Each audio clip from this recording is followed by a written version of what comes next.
Hey there, you're listening to the Pursue Your Spark podcast. My name is Heike Yates, and on this show, we talk about how to unlock your potential in your fitness lifestyle with tips, strategies, and interviews to help you create the life you love. Before we dive into today's episode, I want to know if you're subscribed to my podcast on iTunes. If you're not, then I want to encourage you to do that right now. I don't want you to miss out on an episode. I will put a link in the show notes so you can subscribe right there. And while you're there, give the show some love and leave a review in the ratings and review section. And write a review. I read all of them. So let's dive into today's interview. So I am so excited, everybody. My guest today is Lisa King. She is amazing. I just had to share the story, and I'm so fortunate that I have her as my guest here today. But first, I want to tell you a little bit about Lisa. So Lisa is a pharmacist, a health consultant, an Amazon best-selling author of Tiny Little Changes, which she co-authored with her sister, Lauren Daniels, who can't be here with us today. Lisa is dispensing tips for health, happiness, and ageless living. She believes in disease prevention and is all about a healthy lifestyle and being the best version of yourself. Lisa tells herself that she can turn a difficult situation around. And that's the title of our podcast today. It's called Turn It Around. So I'd like to welcome Lisa King to the show. Thank you so much for having me, Heike. I'm really excited to be here today. This is awesome because as you guys don't know yet, but Lisa lives in Scottsdale, Arizona, which is currently really nice and warm. So I envy her. I do. And it's actually taking a little bit of a cold turn right now. And I'm just not used to that. I love warm weather. So even having a bit of a nip in the air is a little different for me. No, I also want to tell our audience that it's very difficult to get a hold of you because Lisa works at the pharmacy all the time. And she told me she from like being a little munchkin, she wanted to be a pharmacist. So why a pharmacist, Lisa? My grandmother always loved her pharmacist, and she just wanted everybody to be pharmacists. And I always say I'm the only one who took her advice. I always wanted to go into medicine, and I always wanted to go into community pharmacy. So I work retail, but as a pharmacist, I just always wanted to connect with my patients. So that was really the best place for me. And yes, I do work long hours. Yesterday, I worked a 12-hour day that turned into like 13 and a half hours. But I love it. I really do. No, because my initial thought was that maybe the pharmacist that your grandma knew was so cute, and that's why you said, "Oh, I'm so cute, and I want to be a pharmacist." Well, the funny thing is, maybe she did. It's funny. A lot of people really connect with their pharmacists, and when I first started, there weren't as many women pharmacists. So I remember one day at work, somebody kept just saying to me, I want to speak to him. I want to speak to him. And here I am, this, 23-year-old pharmacist, and I'm looking around and I'm thinking, there's no him here. It's just me. I feel is so empowering because now the women are on the forefront, moving to all amazing, great positions that were formerly held by men. So I love having a she pharmacist. I tell you that. Yeah, it's great for certain conversations too. Now, one of the things you shared with me, there were 3 major events in your life that really impacted your way you live your life, how you embrace health and happiness and ageless living. And I'm thinking about your sister and your other family members. Share more about this, if you don't mind. Well, my mom and my sister are both breast cancer survivors. So my sister was actually diagnosed at the age of 35. We had to start getting mammograms earlier because of my mom's breast cancer diagnosis. So she had an 11-month-old. Her youngest was 11 months when she was first diagnosed and had to have a double mastectomy. So she started a charity that helps moms undergoing cancer treatment.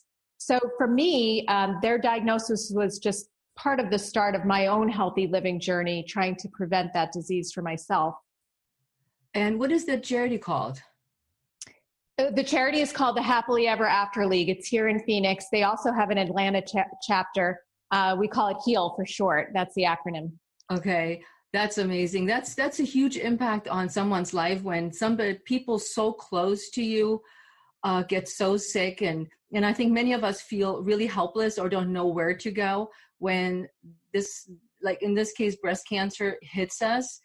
And medication is still out there, but good consultations and a great community of women that can help us with their advice and their leads of finding good help is so sparse, far in between. Yes, I agree. And then just for me, as when my mother-in-law became diagnosed with her Alzheimer's diagnosis, that was just another step for me to learn and try to find ways for my own family to prevent that. And really, for me, a lot of it goes back to like sugar reduction. So I really talk a lot about that. Just really healthy living to try to prevent any disease and live a longer, more fulfilled life. So with that, I'm also working with breast cancer sphere through Pilates and helping survivors function better, be happier as they go through the process, and healthier, most of all, as they go through the process of a mastectomy or chemotherapy. Do you guys include any exercise as well in your? We do sometimes. My sister and I at the Healing House sometimes have what we call ever after events. And so that's for women who've already been through their breast cancer diagnosis. And we'll often do mind, body, spirit. So my sister, who's a life coach, she'll maybe do meditation or gratitude journaling, and I'll talk about healthy living. One thing that we've had there that actually the women love, and I love too, is pound classes. Have you ever tried pound with the drumsticks? Yeah.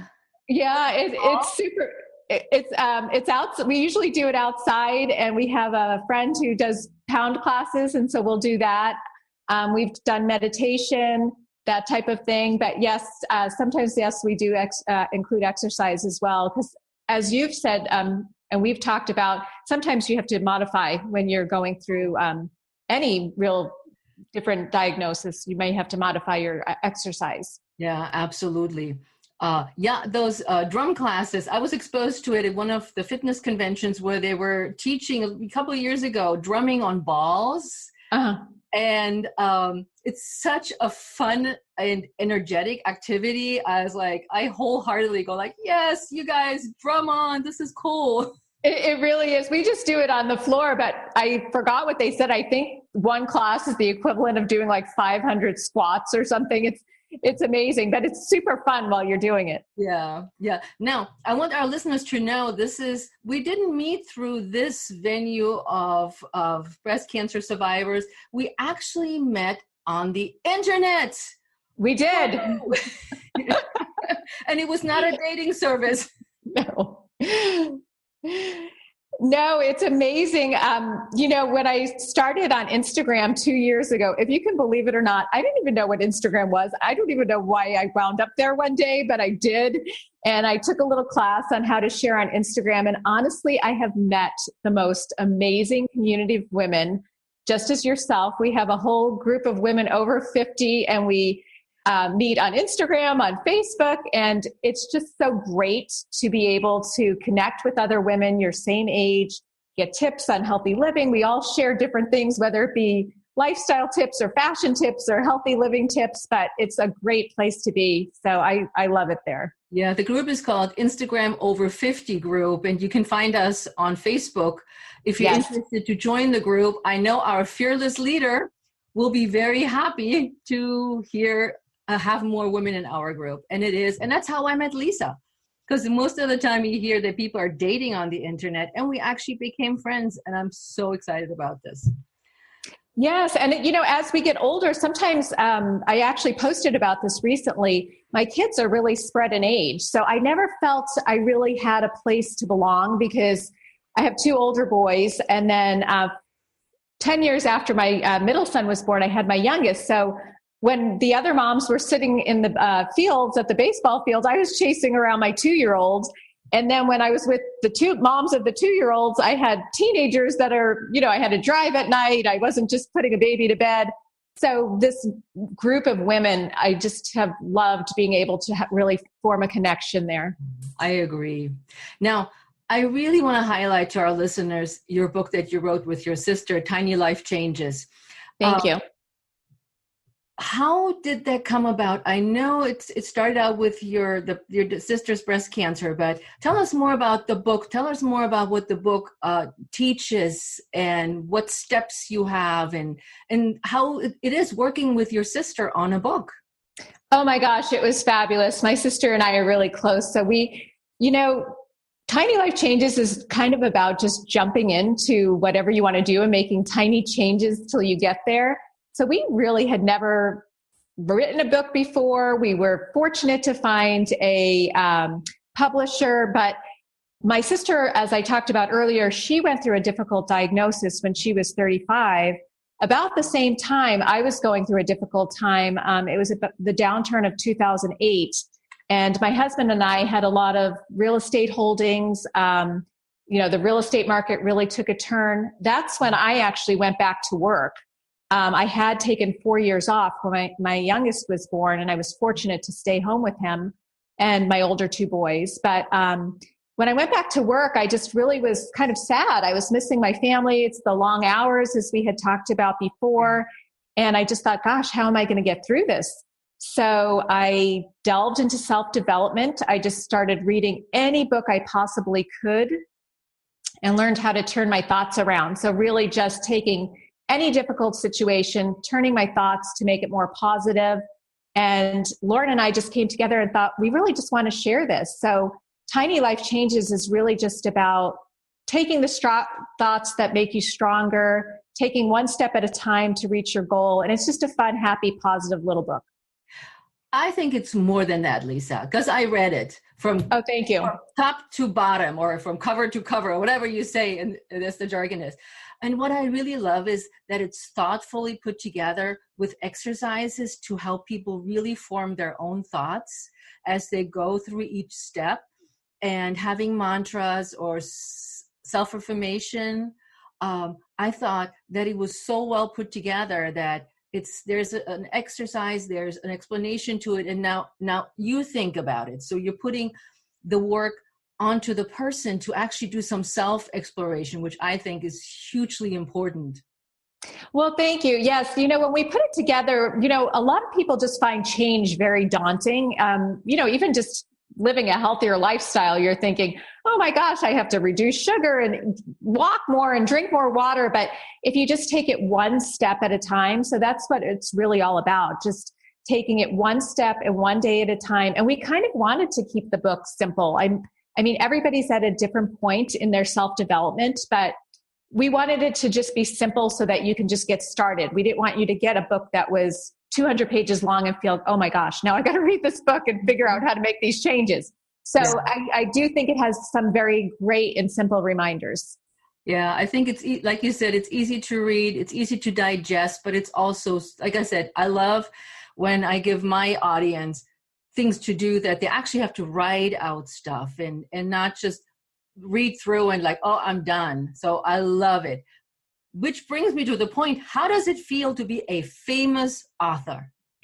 Well, I'm not sure how famous I am, but that's one thing about this whole journey is it's just taking one step and one day at a time and doing what it takes to become an Amazon best-selling author. So we had a lot of coaching along the way from our publisher because honestly, we really weren't sure what we were doing, but a lot of it was through social media. So just the power of social media is just astonishing to me. Even just getting, your podcast, for instance, just helping women to become healthier, happier, you reach so many people. And I just find that to be wonderful.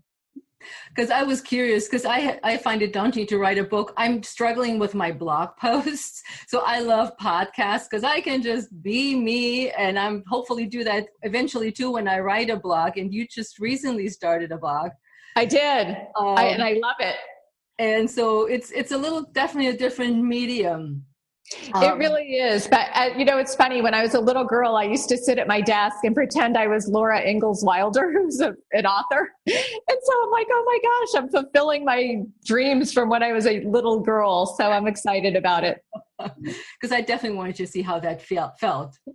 Now, I want to go back a little bit because we've talked before this interview. Of course, we want to get to know each other better before we talk. I recently was diagnosed with an autoimmune disease for my gut. And as we started talking about this, you said that this is something you don't often talk about, but I thought it was a really important part of your journey. And I know I can't pronounce it correctly with my German accent, but it's a painful bladder disease called interstitial cystitis. Thank you. And so when I was first diagnosed, basically it feels like a very painful urinary tract infection. It's extremely painful. And I was diagnosed about 25 years ago when my middle son was a year old.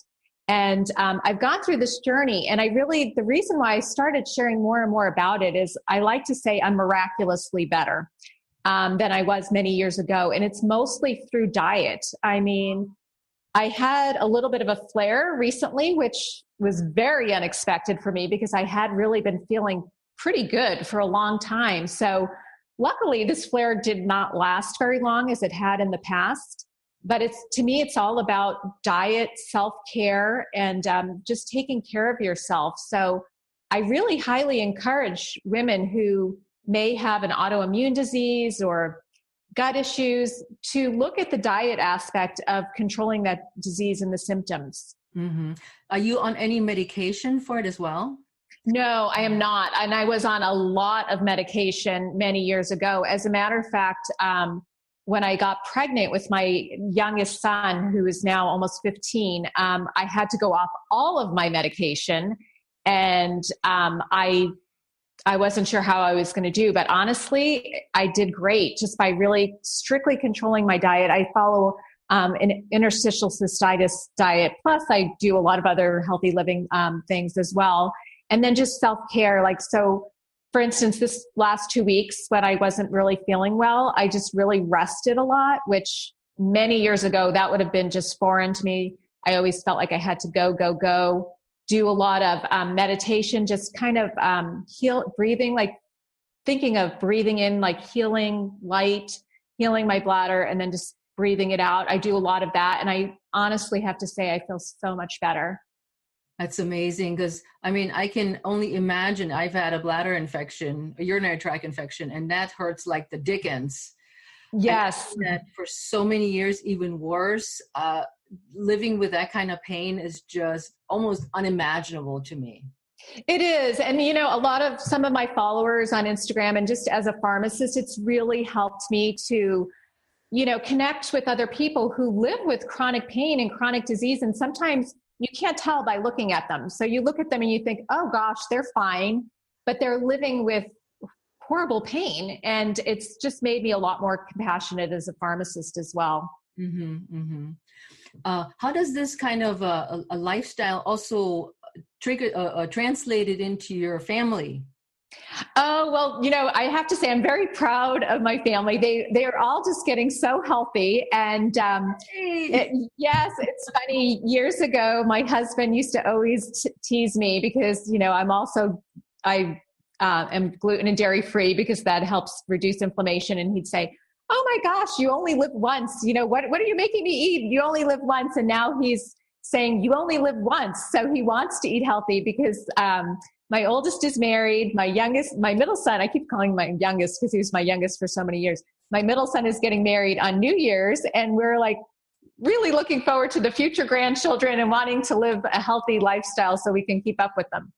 Yeah, you said whichever one of your sons also lost 15 pounds since you changed the diet in your house. Yes, my youngest, who's almost 15, he has actually lost 17 pounds, and everybody's like, wow, he really shot up. But it was really just because he's eating what we're eating, which is healthier food, salads, chicken, fish, and many years ago. So if you think I was like this all the time, I wasn't. I honestly used to bake every single day, if you can believe it. So, oh my God.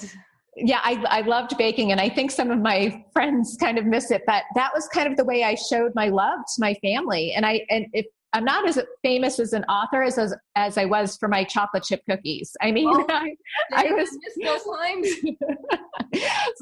so I was pretty famous for my cookies, and I would bake them every day and bring them places, and we would eat them. And now, if I do make the cookies, honestly, we'll maybe have one or half. They taste too sweet to us, and so my youngest, who sometimes has this kind of food around him, just doesn't really crave it anymore because he's used to eating a healthier way of life. Life, yeah. Yeah. That's, I think, again, we've talked about this. It's like the way we live as parents teaches our kids so much. And my kids too, they always said, Mom, nobody eats like us. And I said, what do you mean nobody eats like us? Well, everybody has sodas and chips with their lunch. And I was like, no, we're not. We're having apple and water or milk. And they're like, yeah, but that's why we don't eat like everybody else. And to this day, I mean, my son has become a foodie, a little snotty foodie, but he is a foodie. And my daughter has become a vegetarian because she is dealing with other health issues herself. But they've learned from us how to eat better and live better.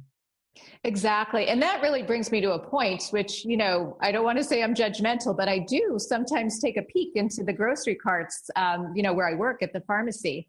I work grocery retail, and I try to encourage people to eat healthier. But, I feel that a lot of times in America, people are just looking to take a pill. I mean, I have an instance that comes to mind for me where I had somebody coming to look for an over-the-counter memory aid. It was an older patient, and we didn't carry it at my store. And so I tried to talk to them a little bit about Alzheimer's prevention, because I've learned a lot about that and reducing sugar. And they kind of just looked at me, and they were like, oh, we just have a sweet tooth. We're going to go to the other store and look for, this medication. So, changing your diet really can help. But for a lot of people, it is hard and overwhelming and daunting. So just one step at a time, one tiny change at a time can lead to big results. Which then I think, what outreach programs do you have that you start other than the one with your sister from the pharmacy? What do you guys do? How do you guys help people from there? We do flu clinics at assisted living facilities. And that really is one of the other reasons why I'm just so passionate about sharing this, because sometimes, I've gone year after year and I see these same patients in the same state. And so it's one thing to live a long life, and it's another thing to live a long, fulfilled, healthy life. So that's why I really am all about sharing this information, because you don't want to just live a long life. You want to be able to enjoy your life and enjoy your family and friends. Yeah, I totally agree. So we have the Happily Ever After League. So everybody, we're putting links in the show notes so you can find it. I guess you can't get a flu shot unless you live in Scottsville. No. Arizona.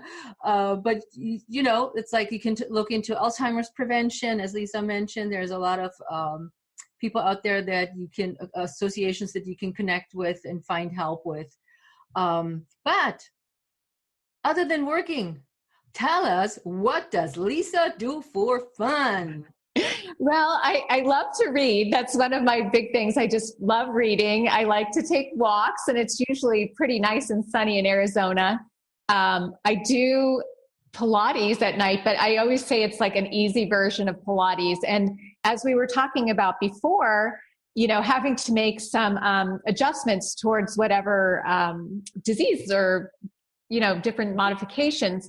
That's how I got into yoga and Pilates. It was because when I first was diagnosed with interstitial cystitis, I could barely even walk. I mean, so there was never any way I could run or do any high impact exercising. So yoga and Pilates was perfect for that. So, and then I just love to go out to dinner with my husband, have lunch with friends. That's what I love to do. And you guys need to know that Lisa's husband is her high school sweetheart. And I don't want to neglect to say that their first date was eating ice cream.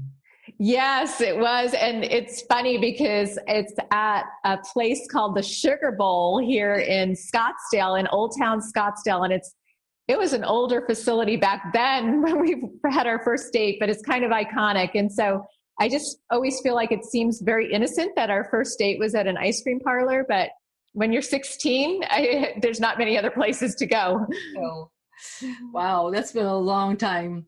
Now, also, Lisa is sharing with us today healthy tips for you guys to stay healthy through the holidays, because we already had, I almost said trick or treat, Halloween, where we all dipped into the candy. If you have kids, I know Kit Kat used to be my favorite, but my kids are grown too.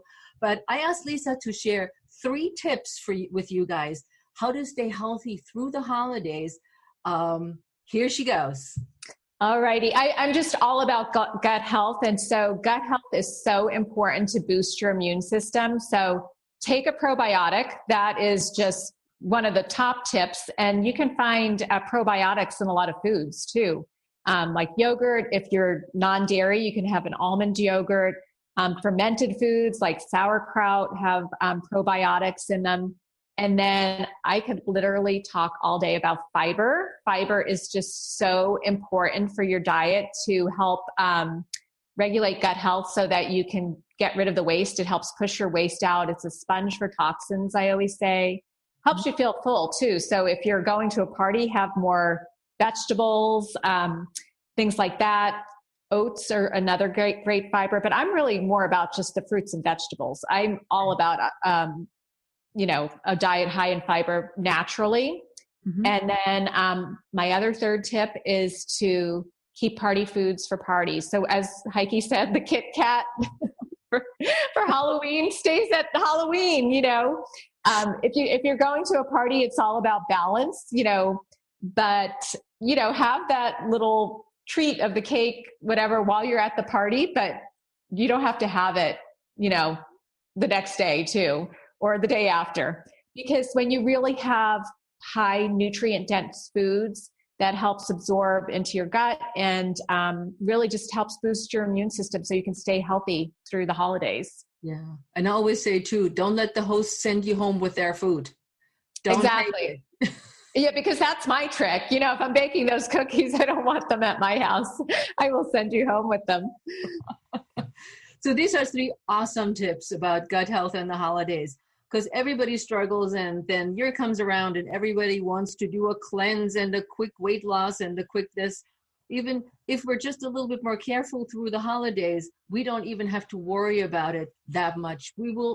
Of course, we will indulge to a certain extent. Who eats pumpkin pie all year long? Or I'm looking forward to a big juicy piece of turkey with gravy. But like you said, it stays at Thanksgiving and not 20 days after or through the new year. Well, the thing is, this year, I really have to keep it only for the parties because my son is getting married on New Year's Eve. So that's the tail end of the holiday season. So I'm thinking, there's no way I want to gain 5 pounds and have to be the mother of the groom. I want to look my best for that wedding. So I'm going to be watching myself. Very true. So and I didn't share that before, your handle on Instagram is called The Fulfilled Pharmacist. So in what direction will the Fulfilled Pharmacist grow? Well, I really think in the future, I would love to do more group coaching. Lauren and I, my sister, have talked about that, just the same way we do for the Heal Moms, with the mind, body, spirit. We probably will be doing that in the future. But right now, we're just enjoying where we're at. I absolutely love sharing on Instagram. I just started my blog, which has been very well received. And it's a blog really about health tips. So you can find that at the Fulfilled Pharmacist blog. And my sister is going to be a grandmother for the first time. So she's kind of just taking that. Right now, the baby's due right a little bit before Christmas. So we're just enjoying where we are now, just enjoying our families, everything we have going on, sharing the book. And the one thing I will say about the book, most people who get it, the first thing they always tell us is, I have a friend who would love this book. So Tiny Life Changes is a great holiday gift as well. And so if you have a friend going, through a difficult time, or just a friend who likes a cute book where she can fill in different blanks, it's the perfect gift. Nice. And before we close, what would you tell other women going through a difficult time? what would be your wise words for them? Your advice? I just really think, it's back to the title of this podcast, turn it around. I mean, there are still days I say to myself at the pharmacy, Lisa, turn it around, because I just got through a long weekend. I had another little incident where I wasn't really feeling my best, but you know what? I just always say, your patients don't know that. Like, you still have to be happy and, fulfilled with them. And I always think the quickest way to bring a smile to yourself is to bring a smile to someone else. So that's my big goal every day, to bring a smile to one of my elderly patients. And that makes me happy too. So that's my biggest tip. Just turn it around. I love it. I love it. And now we want to find out how people can reach you. And we put all the links in the show notes. So you guys have to just click on the links. But Lisa, Ribbit, where can people find you? Well, they can find me at The Fulfilled Pharmacist. If you go to tinylifechanges.com, you will also see a way to connect with us there. There will be the links to buy the book. And another thing I want to share is we are all about positive thinking, positive affirmations. So if you go to tinylifechanges.com, you can download 5 minutes worth of positive affirmations, and that you can listen to in the car while you're cleaning, during your walk. And it's a great way to start your day. And these are for free, right? For free download, 5 minutes worth of it. So it's a free guide from the Tiny Life Changes. And you can find of course, the book on Amazon. And Barnes & Noble. And Barnes & Noble, thank you. You have a website under the same name, The Fulfilled Pharmacist. Well, I have tinylifechanges.com. The blog is the Fulfilled Pharmacist .blog, I believe, on WordPress. And then, of course, you can find me on Instagram and Facebook at The Fulfilled Pharmacist. Super easy to find, Lisa. So wasn't that an amazing interview? Thank you. Thank you for having me. Lisa shared so much amazing stuff with us today. And don't forget, you get the freebie at Tiny Life Changes. It's always a good start. And then you can get your book. It's a winner all around. So I want to say thank you so much for your time, Lisa. I feel so honored that you were here with us today and shared all your wisdom and your personality. Thank you. Oh, thank you for having me. Wasn't this an incredible interview? I am honored to share the stories of the strong women here on my podcast that changed their lives by overcoming obstacles, tackling challenges, and sometimes completely transforming their lives. Their stories empower other women to find strength, courage, and confidence in their lives. So see you next time on the Pursue Your Spark podcast. Ciao.